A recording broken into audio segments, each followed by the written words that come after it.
काली नजर। माँ, माँ। अरे क्या माँ माँ कर रहा है? बकरी का बच्चा है क्या? अरे माँ, मजाक छोड़ो। मुझे फाइनली वो मेन चौराहे वाली दुकान मिल गई है। अब देखना, आपका बेटा दुगनी स्पीड से पैसा कमाएगा। उफ, ये क्या? मेरी ऑनलाइन मेकअप क्लास चल रही है। इतनी जोर से क्यों बोल रहे हो आप दोनों? अरे मेरी धर्म पत्नी जी, मेकअप क्लास बाद में करना। वो चौराहे वाली दुकान मिल गई है हमको। अरे वाह! रुको, मैं अपनी माँ को फोन लगाकर बता देती हूँ। अरे मैं भी अपने रिश्तेदारों को बता देती हूँ। कितनी खुशी की बात है। हाँ हाँ, मैं भी अपने दोस्तों को बता देता हूँ। 1 हफ्ते बाद रजिस्ट्री है। बस, घर में खुशी का मौका था। उन तीनों ने अपने अपने फोन उठाए और लोगों में बात फैलाना शुरू कर दिया। और रही सही कसर, श्वेता बहू ने अपने पड़ोस में सबको बताकर कर दी। अरे वर्मा आंटी, अब हम भी जल्दी कार ले लेंगे। घर का रेनोवेशन होगा और ठाट से रहेंगे हम भी। अरे, ऐसा क्या हुआ? लॉटरी बाटरी लग गई है क्या? अरे, इस बार चौराहे वाली मॉल में हमको भी दुकान मिल गई है। दुकान नंबर 21, जो एकदम चौराहे पर है। अब ग्राहक बढ़ेंगे तो आमदनी भी बढ़ेगी ही ना। अरे वाह, कितनी खुशी की बात है। मैं बहुत खुश हूँ तुम्हें इतना खुश देख के। बाकी एक बात कहूँ, सबको मत बताते फिरना। किसी की नजर लग जाएगी तो खुशी की खबर वापस लौट जाएगी। हैं? ऐसे थोड़ी ना होता है। अब डरा रही हो। अरे सही कह रही हूँ। काली नजर कहते हैं इस चीज को, जब आप किसी को कुछ बताओ और वो काम बिगड़ जाए। अरे लेकिन मैं तो। तुमने सबको बता दिया ना? हाँ, फोन लगा लगा के। अब बच के रहना। काली नजर बड़ी खतरनाक होती है। श्वेता इतनी खुश रहती है कि वो वर्मा आंटी की बात पर ध्यान ही नहीं देती, जबकि पड़ोस में और भी लोगों से खुशी की खबर शेयर करती रहती है। अगले दिन राजेश बहुत दुखी होकर घर आता है। अरे बेटा, क्या हुआ? मुंह क्यों सूजा हुआ है? मधुमक्खी ने काट लिया क्या? माँ, वो दुकान किसी और के पास चली गई। किसी ने ज्यादा भाव लगा दिया। अरे पर बात तो आपसे हुई थी ना उस दुकान वाले की। हाँ, आज मैं टोकन अमाउंट देने गया था, तब मुझे पता चला। कोई आकर सुबह मुझसे पहले ही ज्यादा अमाउंट दे गया। हम्म, काली नजर। क्या? क्या कहा? वर्मा आंटी ने समझाया था कि किसी को बताना मत, वरना काली नजर लग जाएगी। अच्छा, तुम्हें उनकी बात मान लेनी चाहिए थी। उनकी बात मान लेती, लेकिन उसके पहले ही सबको बता चुके थे ना हम तीनों। अरे अगली बार से ध्यान रखेंगे। कोई भी नई चीज होगी तो किसी को नहीं बताएंगे। तीनों कुछ दिन ऐसे ही रहते हैं, पर एक दिन श्वेता को एक मेल आता है। राजेश, मेरा ऑनलाइन मेकअप कोर्स कंप्लीट हो गया। अब मैं खुद का पार्लर खोल सकती हूँ। अरे वाह, अपने मोहल्ले में ही खोलते हैं। ये जो घर के सामने दुकान है ना, वहीं। हाँ, यहाँ सस्ती भी मिल जाएगी। अगले दिन श्वेता वर्मा आंटी के पास जाती है, मिठाई का डब्बा लेकर। अरे आओ आओ, कैसे आना हुआ? जोर से नहीं बोलूंगी। वो सामने वाली दुकान है ना, वहां मैं अपनी पार्लर की दुकान खोलने वाली हूँ। उसकी मिठाई है। अरे वाह, बहुत बधाई हो तुमको।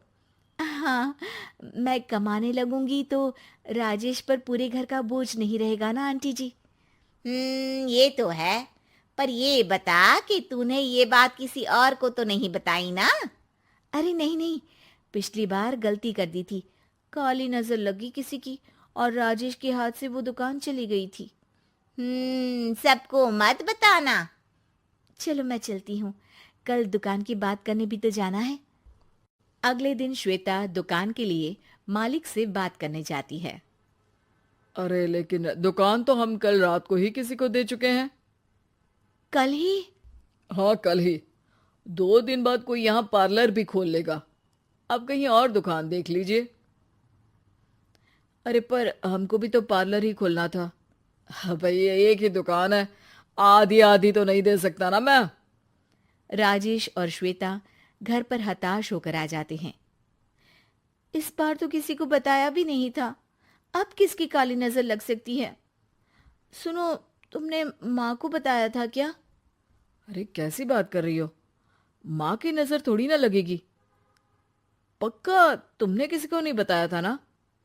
सिर्फ वर्मा आंटी को बताया था, उन्होंने ही मुझे किसी को नहीं बताने को कहा।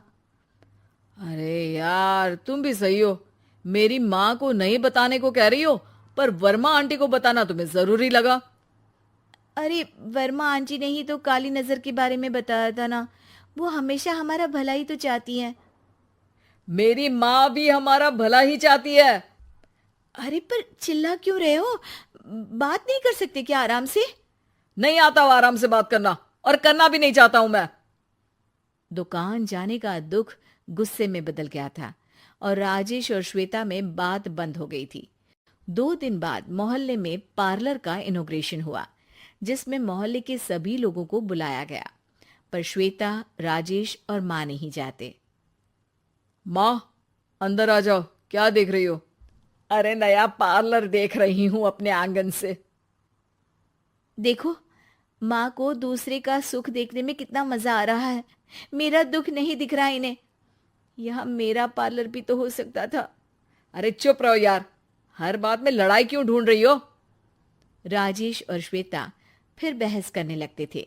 तभी माँ ने दोनों को बाहर बुलाया।